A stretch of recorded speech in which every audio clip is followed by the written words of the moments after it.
Wellington, pode começar ali para mim, por favor.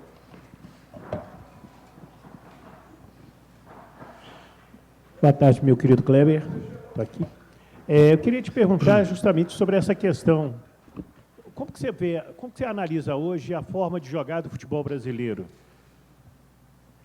A forma de jogar do futebol brasileiro. Boa tarde, em primeiro lugar, a todos. Do futebol brasileiro de uma maneira em geral? Das duas maneiras que sempre o futebol brasileiro jogou. Uma maneira reativa, defendendo baixo e saindo em contra-ataque, ou em proposição de jogo. Jogando o time no campo adversário, com condução, com construção apoiada, com amplitude. Das duas maneiras que sempre o Brasil jogou. Sempre o futebol brasileiro foi jogado aqui, vamos dizer assim, né?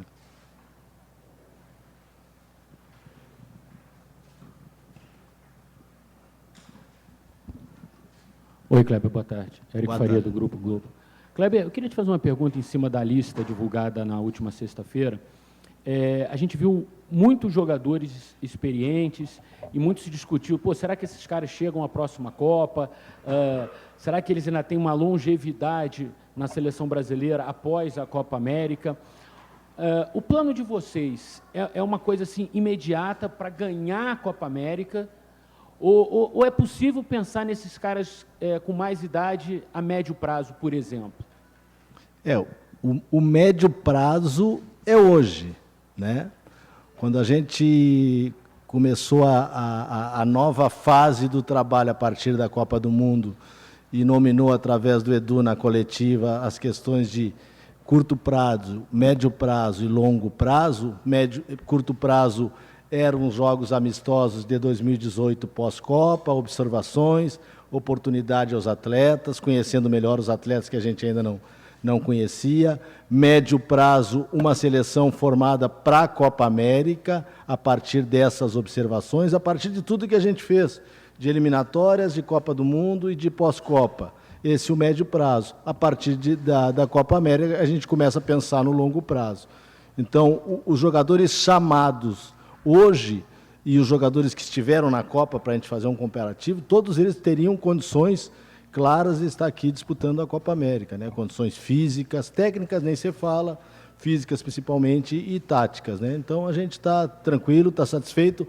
Houve uma renovação no grupo por algumas questões de observações, por um momento de alguns atletas que vão surgindo como destaque não só no futebol europeu, mas também no futebol brasileiro, dentro de uma lista de 40, que pode-se falar assim, e a gente vai continuar o trabalho após a Copa América, pensando aí sim no longo prazo. Agora, a Copa América é a finalização do médio prazo. Vamos explicar melhor, né?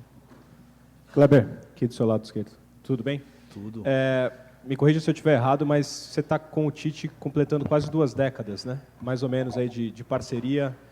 Janeiro agora de 2020, 19 anos. Bom, braço direito, fiel escudeiro, acho que dá para a gente escolher vários nomes aí, várias nomenclaturas, mas você, das pessoas que mais conhecem o Tite profissionalmente e pessoalmente, queria saber se essa desconfiança que a gente sente no torcedor e essas críticas que vocês receberam com a repetição de alguns nomes da última Copa, se isso tem incomodado ele, incomodado você também como parceiro dele, se isso tem mexido com vocês, se você sente que ele tem mudado em alguma coisa ou não, isso não chega a influenciar no trabalho. Não vejo de maneira nenhuma, nem nele, nem em ninguém da comissão. A gente teve muita dificuldade, foi colocada no dia da convocação, que foi uma das convocações mais difíceis, né, pelo número de atletas novos que surgiram em destaque. Se eu não estou enganado, 8 atletas vão disputar pela primeira vez com a seleção principal uma competição de alto nível, e a gente ficou feliz pelo surgimento desses atletas, muitos trazendo não só na sua posição, mas podendo fazer uma função a mais, né, que a sua original, né? Começando até, por exemplo, do Militão, jogando em altíssimo nível, ou como lateral, ou como zagueiro, né? Podia citar mais exemplos. A gente fica feliz pelos nomes que surgiram e fica feliz também em poder escolher. Incomoda um pouco, para nós, a realidade é essa, a gente ter que deixar sempre 1, 2 ou 3 jogadores, às vezes 4 jogadores, que a gente gostaria que estivesse aqui, mas a gente tem que definir por 23. Né? A gente sente isso realmente, a gente coloca isso nas discussões internas, por isso essa foi a mais difícil. Mas essa questão da crítica do povo, a gente respeita todas as opiniões da imprensa. A gente, internamente, quando discute, às vezes um ou outros jogadores são diferentes, né? Os meus 23 não são os 23 do Tite, que não são os 23 do Silvinho, que estava com a gente até o momento da convocação, né? Então, é normal. Kleber, Márcio Douza do Estadão, aqui no fundo. Os jogadores vão se apresentar aos poucos, alguns já em cima do primeiro amistoso da seleção brasileira. O quanto isso atrapalha a preparação? Atrapalha muito, mas é a realidade, né? A gente sempre coloca, a gente vem de uma relação de trabalho em clubes, que tu trabalha diariamente com o atleta, crescendo nos treinamentos, buscando alternativas, mostrando imagens, conversando com os atletas para que a gente possa tirar o melhor deles. Na seleção a gente teve que mudar esse processo, em cima de convocações temporárias, né, 10 dias ou período mais longo na Copa. E agora essa realidade da Copa América, dos jogadores irem se apresentando aos poucos, ela dificulta muito, mas é a realidade, e a gente já está preparado, elaborado para que os treinos que começam hoje à tarde com bola, a gente já busque alguns processos, já busque algumas ideias de treino, para que possa ir desenvolvendo com esses que já estão aqui, né?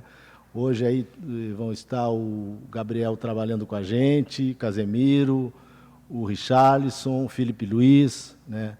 O Ederson, Fernandinho, David Neres. Então já é um número de atletas que a gente já está começando a desenvolver as nossas ideias com eles, os ajustes que a gente possa fazer para os próximos jogos amistosos, né? Começando pelos 2 jogos amistosos, Catar e Honduras. Oi, Kleber, boa tarde, aqui é o Igor do Globo. Você foi o enviado especial da comissão técnica no jogo do Tottenham contra o Ajax para ver o David Neres, ele acabou se machucando e você se deparou com aquele monumento da atuação do Lucas. Queria saber o teu relato sobre essa partida, essa situação, levando em conta que o Lucas, obviamente, era um dos possíveis selecionados e eventualmente, pode fazer parte da tua lista de 23 e não ter feito, e de fato não fez parte da lista dos 23 do Tite. E aproveitando isso, se vocês já definiram quem vão ser os espiões assim, dos adversários da Copa América. Essa relação de espiões, né, a gente agora estava definindo a observação ainda de Honduras, que a gente quer ver mais um jogo. Honduras trocou o treinador recentemente, assumiu, tem um jogo só, se eu não estou enganado. A gente quer ver mais um jogo dele para poder ter mais subsídios. As observações da Copa América já estão definidas. O Fernando, que comanda o Departamento de Análise de Desempenho, tem os nomes e seria a pessoa mais indicada para definir e passar para vocês esses nomes, mas está bem claro e definido. Quanto à questão do jogo Ajax e Tottenham, um grande jogo, Ajax superior no primeiro tempo, mesmo sem o David Neres, fazendo uma mudança de desenho, né? O David, naquele jogo, o Ajax foi bem superior ao Tottenham no primeiro tempo, e eu acredito que se o David estivesse no jogo, seria mais superior ainda pelo entrosamento.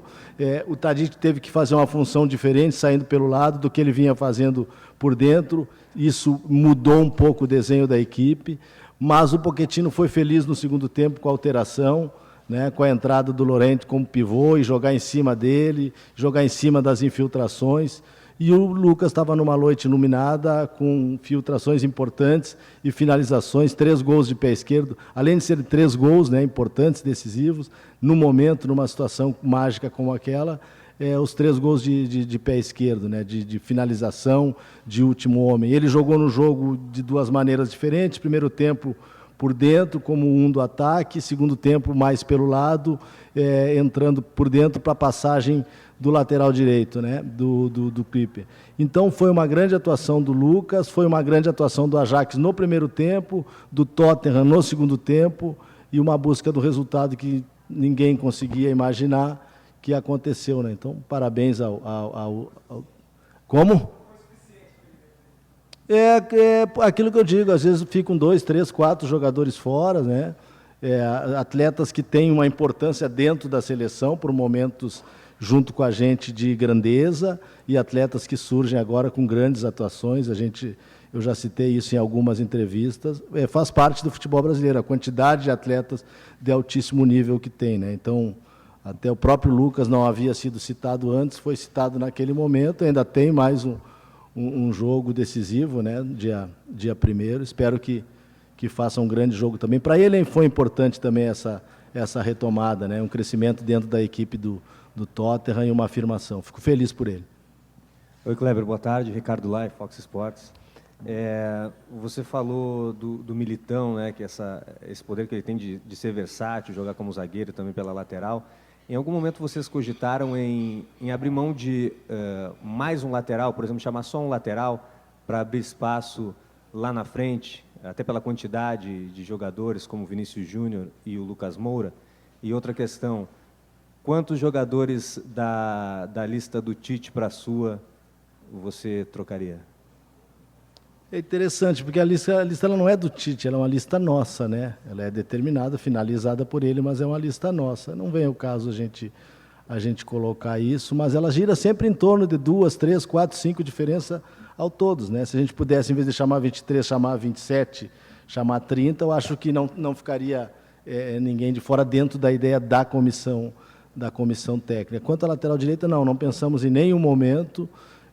Pensamos nos 3 laterais que tiveram com a gente recentemente, ou mais atuaram com a gente, né? O Dani não pôde participar da Copa, o Danilo e o Fagner participaram, e nos jogos que participaram foram muito bem, na nossa visão. A gente entende o Fagner num grande momento, com experiência, fazendo grandes jogos no Corinthians atual. O Danilo não vinha jogando recentemente nos jogos do City, mas quando entrava, aí nos momentos com a gente, nos momentos do City, que jogou sempre em alto nível, detalhes de características diferentes, muito difícil para definir 2 desses 3, e é importante ter um jogador com a característica do Militão, que difere dos 3. Se a gente precisar uma outra característica de um lateral direito, se vocês estão lembrados, no jogo contra o México, se eu não estou enganado, Marquinhos acabou entrando na lateral direita, o Fagner passando para a segunda linha em determinado momento do jogo, para nos dar mais estatura, nos dar uma segurança de bola aérea, né? E o Militão tem essa condição e a gente pode utilizá-lo durante a Copa América nessa função, por essa característica. Kleber, em 2014, você não estava aqui, mas a seleção brasileira, na logística dela, fez a opção de jogar e voltar para a base, jogar e voltar para a base. Na última Copa, na Rússia, você estava, e a seleção também fez essa opção até a fase quartas de final, quando, se passássemos pela Bélgica, iríamos seguir, né, varrendo a Rússia. Nessa Copa América, a opção é inversa da logística da última Copa. A seleção viaja com a casa nas costas, vamos dizer assim. Essa decisão de não voltar mais para a base, ela tem a ver com a experiência que vocês tiveram na Copa do Mundo, de ter que jogar e voltar para a base? Não posso, não tem nada a ver. Não posso falar sobre 2014. Falando sobre 2018, a gente escolheu a opção e achamos que ela foi a melhor antes, durante e depois da Copa. Continuamos achando que foi a melhor opção que nós tínhamos. E para a Copa América sempre entram detalhes que o pessoal da logística também opina, né, para que a gente possa desenvolver o melhor, e o que foi escolhido, com certeza, agora para a Copa América, foi pensado da melhor maneira possível e para que nos atenda, né, para que nos dê condição de focar no trabalho, fixar no trabalho do campo. Acho que as pessoas que tomam as decisões nesses detalhes mais técnicos dessas viagens têm todas as condições para isso e a total confiança da comissão. Para deixar o assunto claro, por regulamento, a gente não pode ficar retornando para a base.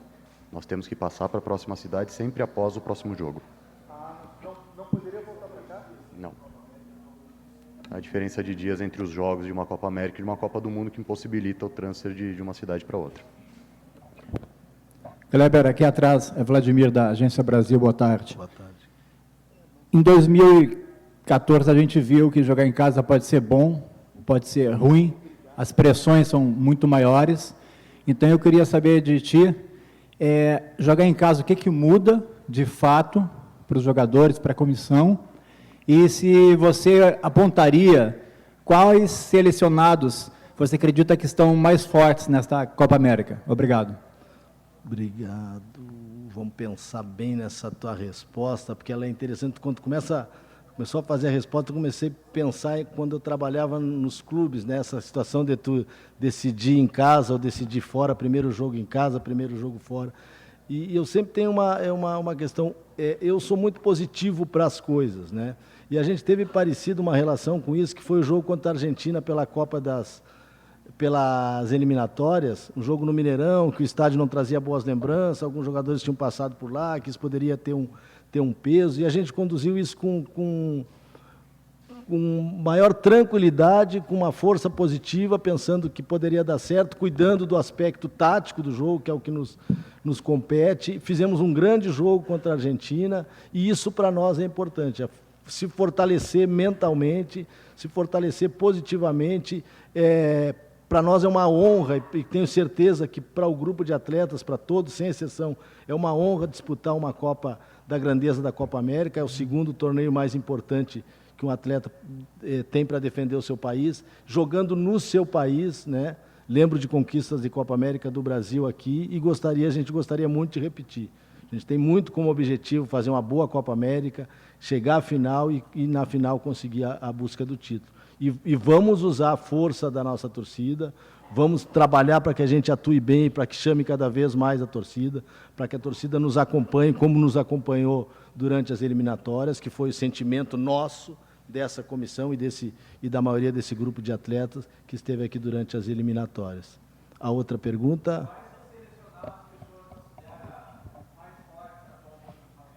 É uma situação que vem, por incrível, assim, acontecendo com várias seleções nesse momento, são as mudanças de treinadores, renovações de elencos, então vem muita coisa que a gente vai ficar atento dentro da competição. Eu tenho acompanhado bem de perto, porque é o nosso primeiro adversário, o Catar.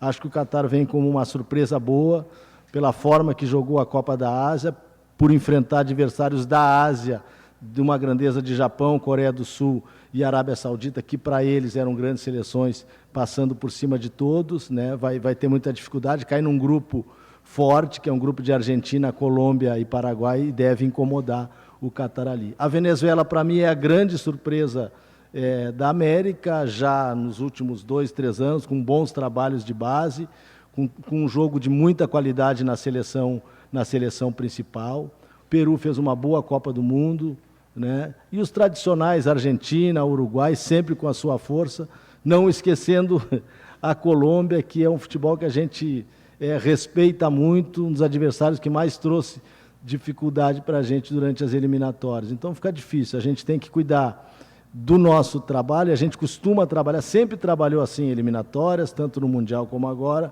focando em Catar, focando em Honduras e já começando a dar uma espiada na Bolívia, que tem treinador novo, que também deve fazer algumas modificações. A Bolívia joga, se não me engano, dia 2 agora contra a França, lá na França, em Nice ou Nantes, não me lembro, e também a gente começar a acompanhar para que a gente possa buscar uma classificação segura, né? Os 2 jogos de agora, para nos dar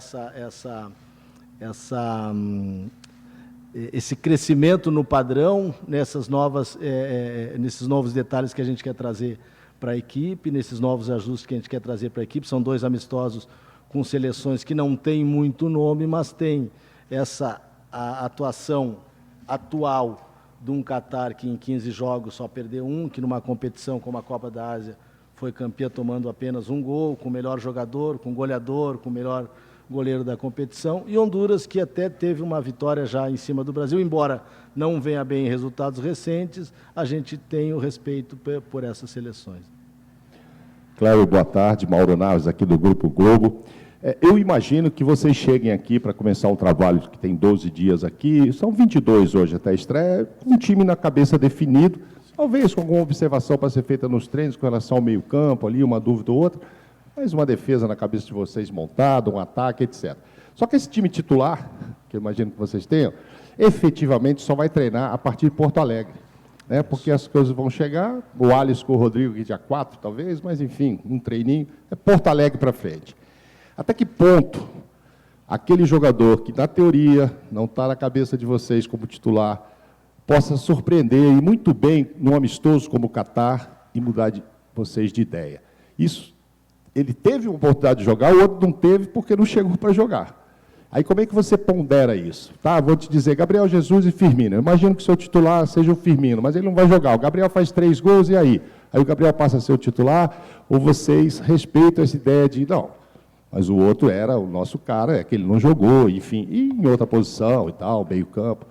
Tem o time titular, esse time pode mudar a partir dos amistosos ou não? A ideia da gente, nos amistosos que fez pós-Copa, era realmente dar a oportunidade de observar alguns atletas.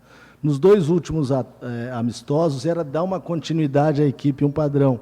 E a gente não pôde fazer isso por uma série de lesões que aconteceram e nos tiraram algumas peças. A gente resolveu ampliar essa opção de oportunidade. Foi bem, e até surtiu efeito de alguma maneira, porque o David Neres surge ali com uma efetividade, né? A gente fica feliz por eles.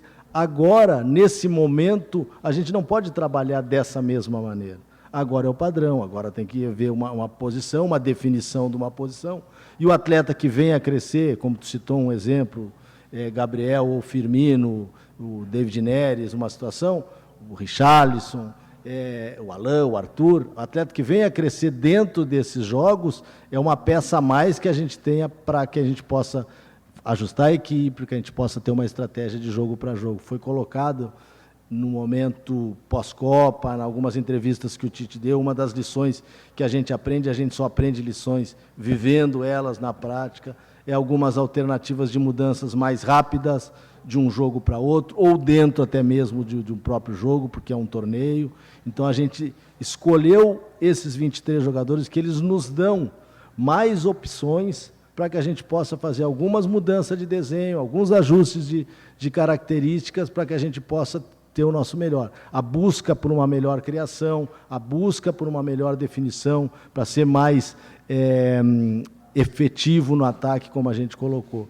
Então, a gente está feliz com esses atletas, vai ter a dificuldade dessa montagem, mas está consciente, está bem definido aquilo que a gente quer e os jogadores que a gente entende que vão começar e vão dar continuidade como equipe titular.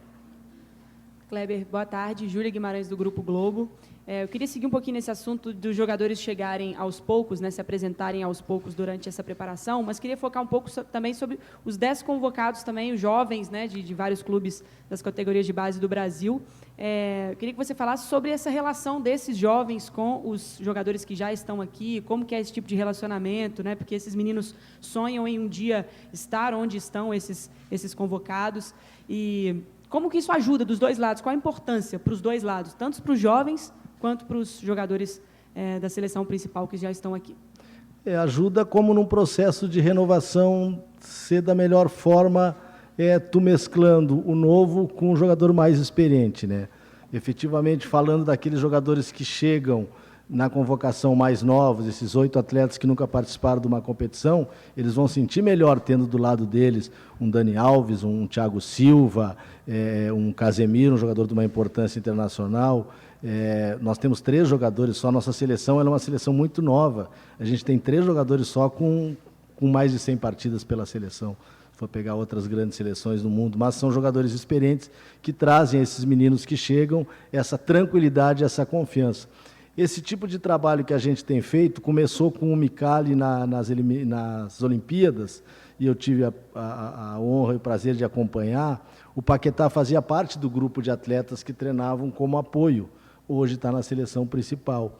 Durante a nossa chegada, a gente começou a determinar, junto ao Micali, depois junto ao Amadeu, agora junto ao Jardine, que sempre ele sugerisse, porque conhece mais os atletas da base, aqueles atletas que pudessem nos dar uma qualidade, esse é o principal objetivo, que pudessem nos dar uma qualidade de treinamento, né? O máximo possível de nível de qualidade dentro das suas posições para aumentar o nível do nosso treinamento. Então, conversei com o Jardine, a comissão, ele indicou esses atletas, deu 1, 2 opções por posição, e a gente trouxe esses atletas, uma linha de 4 defensiva, 2 meias, 2 atacantes para completar o trabalho. Eu estava lá em cima no almoço agora quando eles chegaram, né, e tu vê neles o olhinho brilhando, a vontade de estar ali, de já conhecer alguns de seus ídolos. Eu vi uma entrevista do Everton, lateral do Cruzeiro, falando sobre o orgulho de estar trabalhando e poder treinar ao lado do Dani Alves, né? A gente não tem... Eu tenho a dimensão porque convivo no futebol há 30 anos, porque vim da base, porque trabalhei, porque passei por esse processo, porque meninos que foram meus atletas com 10, 11, 12 anos, hoje com 30 anos, são atletas de alto nível, então tem essa relação. E porque eu trabalho muito com esse lado emocional com o atleta, né? Isso é de uma importância que vocês não dimensionam, assim. E eles para fora eles não chegam a mostrar tanto, mas internamente, na hora das refeições, nas brincadeiras, na descida para o treino, dentro do próprio vestiário, é uma alegria e é uma experiência, um momento que eles vão levar para sempre na carreira deles. Kleber, boa tarde, prazer grande. Fábio Guerra, da Rádio Ativa FM. Eu gostaria de saber se você já tem em mente o time titular, você já tem desenhado o time titular que vai representar a seleção nos principais jogos, né, já pela Copa América. E, na outra pergunta, pegando o gancho, em relação à Copa de 2018, no ano passado, esse ano, com essa renovação da seleção, vocês também, na cabeça de vocês mudaram o time, taticamente, a forma de jogar da seleção? Vocês pretendem mudar em relação a 2018? Quanto ao time titular, a gente já tem em mente, né? Já vem conversando até antes de fazer a convocação, e a gente brinca, vamos definir o time, primeiro vamos convocar para depois poder definir o time também. Acontece algum problema, como aconteceu de outras vezes, que às vezes tu tem que estar fazendo algumas trocas, né? E recentemente, nas convocações de amistosos, a gente tinha a ideia de uma equipe e acabava jogando com outra porque as lesões iam acontecendo, né? Então essa é uma das dificuldades que tem. Os jogadores estão chegando, alguns ainda têm jogos importantes e decisivos, e a gente, além de estar aqui trabalhando, focado no trabalho, a gente tem uma torcida e olha o jogo. Ontem eu olhei Grêmio e Juventude, por exemplo, tu olha o jogo com um pensamento fixo, torcendo para que o Everton faça um grande jogo e para que principalmente não se machuque. Então esse é o nosso pensamento, a equipe já está definida. Quanto à questão tática, a gente tem uma ideia que o conceito é que nos move, né? O que a gente entende por futebol, como a gente gosta de jogar, construir de trás, construir na zona média, ter uma ação efetiva no último terço na parte ofensiva, ser uma equipe que tem 64% em média de posse, que teve nos últimos 8 jogos, embora não fizesse grandes atuações, mas teve 15 finalizações por jogo, e a gente quer criar mais e quer ser mais efetivo, né, do que ocorreu nos últimos jogos. Agora, a gente trabalha muito mais em cima do conceito que em cima de desenho. O desenho, para nós, se tu buscar em todos os jogos que a gente fez, desde as eliminatórias, a ideia central do 4-1-4-1, com algumas mudanças de características de atleta, que a gente chama de ajuste. Ou usar o Couto por dentro, ou usar o Couto por fora, ou usar o Paulinho, que é um volante que chega mais, ou usar o Fernandinho mais do lado do Casemiro, aconteceu nas eliminatórias em determinados momentos do jogo, dar uma liberdade mais para o Neymar por dentro, fazer o Couto vir mais por fora, como aconteceu na Copa, determinado jogo trazer o Gabriel mais por fora, porque já fez muito essa função e tem uma condição que possa dar essa característica. Então a gente trabalha muito em cima de ajustes. A gente buscou e usou na Copa do Mundo, além do 4-1-4-1, o 4-4-2 para defender, para atacar. A gente teve uma substituição, se não me engano, contra o México também, de Firmino por Paulinho, e o Firmino não jogando como segundo atacante, fazendo a função do Paulinho, embora os jogadores completamente de posições diferentes. E agora a gente traz o 4-2-3-1, que, se vocês lembrarem, contra o Equador nas eliminatórias, o Couto entrou fazendo a função do 1 no segundo tempo, um jogo que estava muito difícil da gente envolver, e a gente conseguiu jogar com qualidade e vencer a partida. Kleber, boa tarde. Reginaldo Esteves, Ativa Brasil. Vou ficar dentro do campo, pegando o gancho do meu colega. A Europa criou o futebol, ensinou para a América do Sul. A América do Sul foi vencedora, ensinou a Europa continua, retomou a primazia, digamos assim. Eu sempre falo com meus colegas de equipe de esportes que futebol, feijão com arroz, é linha de fundo, cruzando para trás e pegando a defesa no contrapé. Você falou aí do último terço do campo, né? A gente tem notado que de Cafu para cá, as seleções brasileiras têm pecado nesse tipo de jogada. Você focou os jogadores de meio, mas focou também a linha de fundo, mas focou de uma forma muito sutil. Essa é a primeira pergunta. A segunda é o seguinte: os jogadores que vêm de fora para cá, eles vêm... no início não aconteceu isso, hoje eu não sei se está acontecendo, porque eu não tenho observado muito esse tipo de situação e não tenho acompanhado. Hoje que eu estou voltando a fazer o que eu fazia há anos, né, como repórter cobrindo a seleção. Mas os jogadores saem de lá jogando com um estilo, com o treinador europeu, e chega aqui e às vezes é adaptado ou é sacrificado num bom sentido, não no mau sentido, jogando de uma outra forma. Isso não prejudica o desempenho da seleção brasileira como um todo, enfim, o aproveitamento do nosso futebol, que é riquíssimo e não deixou de ser? A questão da primeira pergunta, tu fala dos laterais, pelo que eu estou entendendo, dos laterais chegar mais no fundo e cruzar. Hoje o futebol, a amplitude ela é dada pelos laterais, mas ela é dada também pelos externos, que antigamente eram chamados de pontas, principalmente contra defesas que jogam muito baixo, com linha de 5.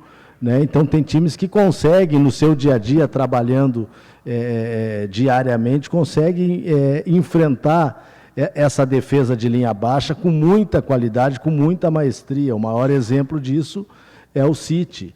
Mas também tem ideias de grandes clubes, que são clubes que estão no altíssimo nível, e hoje tem um deles disputando a Champions League, que é o Liverpool, que está jogando um dos melhores futebol, que não tem os atacantes por fora, tem os atacantes por dentro. Então são ideias do seu treinador, ideias do seu treinador. Tu não viu um Mané no Liverpool chegar no fundo e cruzar, ou tu não viu um Robertson chegar no fundo e cruzar, vem mais por trás para fazer esse cruzamento. São ideias dos treinadores, não de Europa ou de Brasil. Esse detalhe é muito discutível, O que se discute muito hoje no Brasil, o treinador da nova geração e da antiga geração tem ideias, dos novos ou dos antigos. Tem treinadores da nova geração que gostam de jogar reativo. Tem treinadores da nova geração que gostam de jogar no campo do adversário, da velha geração também. Então não quer dizer que um é melhor que o outro, são ideias. A mesma coisa lá fora, dei 2 exemplos. Um treinador da grandeza do Guardiola que gosta de jogar com amplitude dos seus externos, fazendo com que trabalhe bem ampliado, e os laterais vindo por dentro, são construtores por dentro, e o Liverpool o contrário, traz por dentro os atacantes e abre os laterais.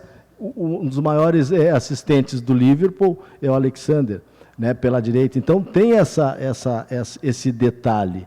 E eu não consigo comparar uma coisa, lá está certo, aqui está errado. O momento apresentado pela seleção brasileira vou trazer para nós, nos últimos jogos, nos últimos amistosos, não foi de um futebol criativo com essa qualidade. Até porque a gente estava experimentando, jogadores dando oportunidade. Mas o momento das eliminatórias, a gente teve grandes jogos e fazendo aparecerem esses jogadores também. Então é questão de momento. Não vejo se lá está certo ou aqui está... E quanto a essa questão de o jogador estar no clube, vir para cá e ser sacrificado, lá ele está no dia a dia dele.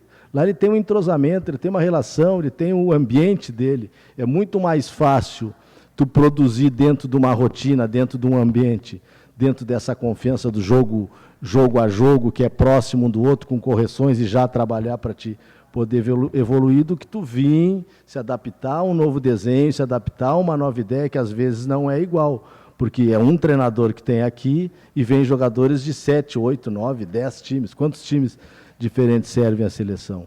Então essa é a realidade, essa é a situação que a gente trabalha, e a gente trabalha para fazer o nosso time, para manter o nosso percentual de posse, para aumentar a nossa criação, para aumentar a nossa efetividade no ataque.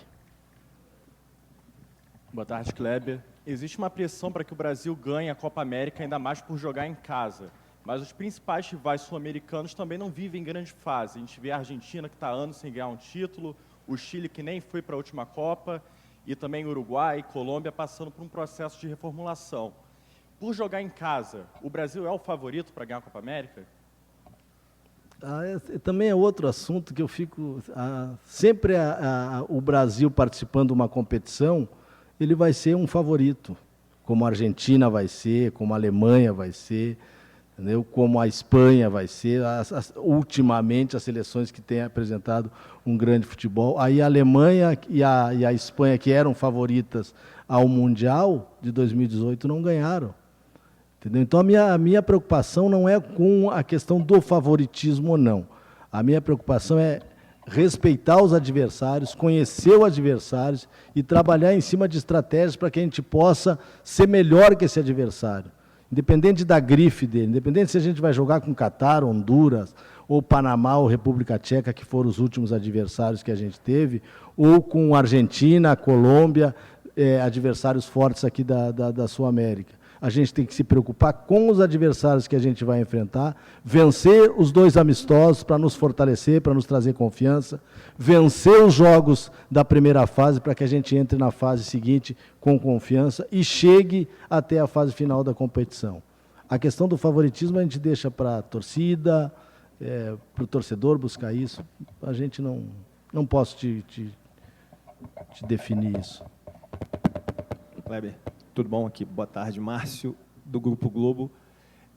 O Daniel Alves é o jogador mais velho desse grupo, né, 36 anos. Eu queria perguntar para você qual a importância dele para a seleção.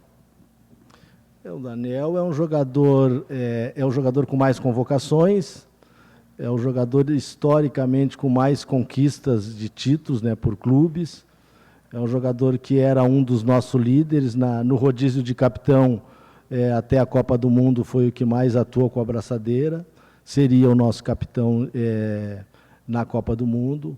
Voltou a atuar com sequência, mesmo não atuando na lateral, acho que fez 1 ou 2 jogos só como lateral, atuando em várias funções de ala, de externo direito, de meio campista central, mas é um jogador que vem com ritmo de jogo, vem com qualidade de jogo, que é uma característica que ele tem muito, né? O Dani com a bola no pé é um jogador muito criativo, com gols interessantes agora no campeonato francês. E a força que ele traz, né? Essa confiança que ele passa aos atletas, essa liderança que ele tem dentro do grupo, somada a esse desempenho na reta final dele agora, nos dá uma tranquilidade e a felicidade de tê-lo conosco novamente. Obrigado, Clebinho. Obrigado, pessoal. A gente pode bater um papo aí mais um tempo, né, Kleber?